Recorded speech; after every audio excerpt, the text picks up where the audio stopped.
Hyderabad మాసప్ ట్యాంక్లోని municipal administration భవనం వద్ద contract outsourcing కార్మికులు ధర్నా చేపట్టారు. కనీస వేతనం 26,000 ఇవ్వాలని డిమాండ్ చేశారు. అయితే సుప్రీంకోర్టు తీర్పు ప్రకారం పనికి సమాన వేతనం ఇవ్వడంతో పాటు అన్ని మున్సిపాలిటీలో ఈ ఎస్ఐపిఎఫ్ అమలు చేయాలన్నారు. తమకు వచ్చే 15,000 జీతంతో ఆవేదన వ్యక్తం చేశారు. మరింత సమాచారాన్ని మా ప్రతినిధి కిరణ్ అందిస్తారు. మాసప్ ట్యాంక్లోని మున్సిపల్ అడ్మినిస్ట్రేషన్ కార్యాలయం వద్ద జిహెచ్ఎంసీ ఇటు మున్సిపల్ కార్పొరేషన్లో పనిచేసే అవుట్సోర్సింగ్ ఉద్యోగులంతా కూడా వాళ్ళకు సంబంధించినటువంటి డిమాండ్లు ఏవైతే ఉన్నా వాటన్నిటిని కూడా పరిష్కరించాలని కూడా ధర్నా నిర్వహిస్తున్నటువంటి నేపథ్యంలో కనీస వేతనం 26,000 ఇవ్వాలి, సుప్రీంకోర్టు తీర్పు ప్రకారం సమాన పనికి సమాన వేతనం ఇవ్వాలంటూ కూడా ఇటు 15 క్యాజువల్ లీవ్స్తో పాటు ఆ అవుట్సోర్సింగ్ కాంట్రాక్ట్ ఉద్యోగుల్లో పనిచేసేటువంటి కార్మికులంతా కూడా ఏదైతే పర్మనెంట్ చేయాలంటూ కూడా ఏఐటీసీ ఆధ్వర్యంలో ధర్నా నిర్వహిస్తున్నారు. ప్రస్తుతం మనతో ఏఐటీసీ నాయకులు కూడా ఉన్నారు. వారితో కూడా మాట్లాడించే ప్రయత్నం చేద్దాం. ఏంటి డిమాండ్లు ఏంటి సార్? వాళ్ళకి ఏం కావాలనుకుంటున్నారు? ముఖ్యంగా ఈ కాంట్రాక్ట్ అవుట్సోర్సింగ్లో గత కొన్ని సంవత్సరాలుగా పనిచేసిన నేటికి ఆ జీతాలు అమలు కాలేదు. అందుకనే ఇవాళ వచ్చేటువంటి 15,600 రూపాయలు మున్సిపల్లో పనిచేసే కార్మికులకు ఈఎస్ఐపిఎఫ్ కట్టుగాను 14,000 రూపాయలు వస్తున్నది. ఈ 14,000 రూపాయల్లో ఒక కుటుంబం, ఇద్దరు భార్య భర్త పిల్లలు బతకాలంటే ఇవాళ నిత్యావసర వస్తువుల ధరలు ఆకాశాలు అంటుతున్నటువంటి నేపథ్యంలో కనీస వేతనం 26,000 రూపాయలు ఉండాలని చెప్పి 26,000 రూపాయలు ఇవ్వాలని మేము డిమాండ్ చేస్తా ఉన్నాం. అదేవిధంగా దాదాపు 3 దశాబ్దాలుగా ఈ మున్సిపల్లో గ్రామ పంచాయతీ నుంచి మున్సిపల్లో కార్మికులుగా పనిచేస్తూ ఉన్నాం. మమ్మల్ని అందరినీ కూడా ప్రభుత్వ ఉద్యోగాలు గుర్తించాలి, పర్మనెంట్ చేయాలి. అదేవిధంగా ఉద్యోగ భద్రత కల్పించాలి.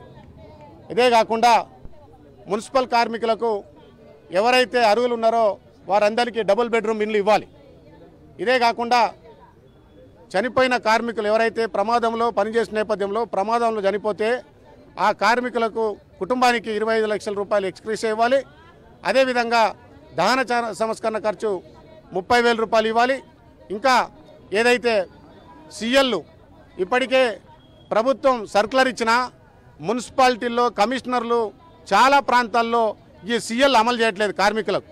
కాబట్టి తక్షణమే ఆ అందరు మున్సిపల్ కమిషనర్లకు డిఎంఏ గారు సర్కులర్ జారీ చేసి కార్మికులకు 15 క్యాజువల్ ఇవ్వాలి, పండుగల సెలవులు అమలు చేయాలి. ఇంకా అనేక అంశాలు ఏదైతే సర్కులర్లో దాదాపు 18 అంశాల మీద ఇవాళ మెమరాండం ఇస్తూ ఉన్నాం. ఈ సమస్యలన్నింటినీ కూడా అదేవిధంగా ఎవరైతే 60 సంవత్సరాలు పైబడిన కార్మికులు ఎవరైతే ఉన్నారో వారు రిటైర్మెంట్ అయినా లేకుంటే అనారోగ్యంగా ఉన్నా వారి కుటుంబంలో ఒకరికి ఉద్యోగం ఇవ్వాలని చెప్పి డిమాండ్ చేస్తూ ఉన్నాం. కొన్ని మున్సిపాలిటీల్లో అక్కడ ఉన్నటువంటి ఎస్ఎఫ్ఏలు, కమిషనర్లు, ఈఎస్ఐపిఎఫ్ ఉన్న కార్మికులని వారు అనారోగ్యంగా ఉండి కొన్ని రోజులు ఉద్యోగానికి రాకపోతే ఆ కార్మికులను ఉద్యోగాలను తొలగిస్తూ ఉన్నారు.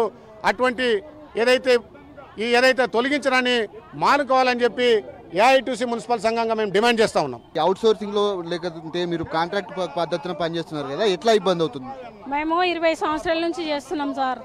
20 సంవత్సరాల నుంచి మాకు తక్కువ జీతం ఉన్నప్పుడు తక్కువ టైంలో అయిపోయింది. ఇప్పుడు విపరీతంగా రేట్లు పెరిగిపోయినాయి. మా కుటుంబాలు నడుస్తలేవు. మా భర్తలు మాకు ఉద్యోగాలు లేవు, గవర్నమెంట్ ఉద్యోగాలు లేవు. ఇద్దరం పని చేసుకుంటేనే కుటుంబాలు జరుగుతాయి. మాకు వచ్చేది కరెక్ట్ డుమ్మ కొట్టకుండా 4 లీవులు తీసుకొని చేస్తే నెల 30 రోజులు చేస్తే 15 వస్తుంది. ఆ జ్వరం వచ్చి సలొచ్చి ఇంటికాడ ఉండి ఆ డుమ్మలు కొడితే 11,000 12,000 వస్తుంది. ఆ 12,000 11,000 మా కుటుంబం నడవదు సార్. మేము ఇప్పుడు ఇళ్ళనే చేసి 20 సంవత్సరాల నుంచి చేస్తున్నాం. మా పిల్లల కుటుంబాలు, మా పిల్లల పెళ్లిళ్ళు ఎట్లా చేయాలి? విపరీతంగా రేట్లు పెరిగిపోయినాయి. మాకు సరిపోతలేదు. ఈ జీతము 14,000 సరిపోతలేదు. 26,000 జీతం ఇవ్వాలి. మాకు కనిష్టం 30,000 మట్టి ఖర్చులు ఇవ్వాలి. మేము యాక్సిడెంట్ అయి చనిపోయినా ఇంకా డబ్బులు ఎక్కువ కావాలి. కానీ మా నార్మల్గా పని చేసి చనిపోయినా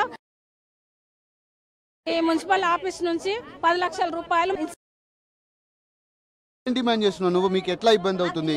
కావాలి సార్, మాకు 26,000 జీతం కావాలి. ఓ రాత్రి లేచి వస్తాం, 3 గంటలకు లేస్తాం. వచ్చేలోపు 6 అవుతుంది. 6 అయితే టైం అయిపోతుంది.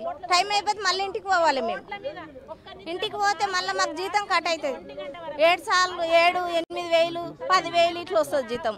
దాంతో మాకు గడుస్తలేదు. కాబట్టి 26,000 జీతం మాకు కావాలని అడుగునికి వచ్చినాం. ఇక్కడ జిహెచ్ఎంసీ కార్మికుల్లో పనిచేసేటువంటి అవుట్సోర్సింగ్ ఇబ్బంది అంతా కూడా పూర్తిగా తమకు ఇబ్బందులు ఎదురవుతున్నాయని కూడా చెప్తున్నటువంటి పరిస్థితి కనబడుతుంది. ఈ నేపథ్యంలోనే వాళ్లకు ఉన్నటువంటి డిమాండ్లు ఏవైతే ఉన్నాయో వాటి అన్నింటినీ కూడా పరిష్కరించాలని కూడా కోరుతా ఉన్నారు. ఇప్పటికీ 26,000 జీతంతో పాటు రోడ్లపైన ఇష్టానుసారంగా పనిచేస్తున్నాము, కనీసం మాకు ఏదైనా రోగాలు వచ్చినా కానీ కనీసం సిబ్బంది పట్టించుకోవట్లేదు, తమకు ఇబ్బందులు ఎదురవుతున్నాయని కూడా చెప్తా ఉన్నారు. ఖచ్చితంగా ఉన్నటువంటి డిమాండ్లను ఖచ్చితంగా రాష్ట్ర ప్రభుత్వం పరిష్కరించాలని కూడా వీళ్ళంతా కూడా కోరుతున్నటువంటి పరిస్థితులు అయితే కనిపిస్తూ ఉన్నాయి. కెమెరామెన్ రవితో కిరణ్ టీ న్యూస్, హైదరాబాద్.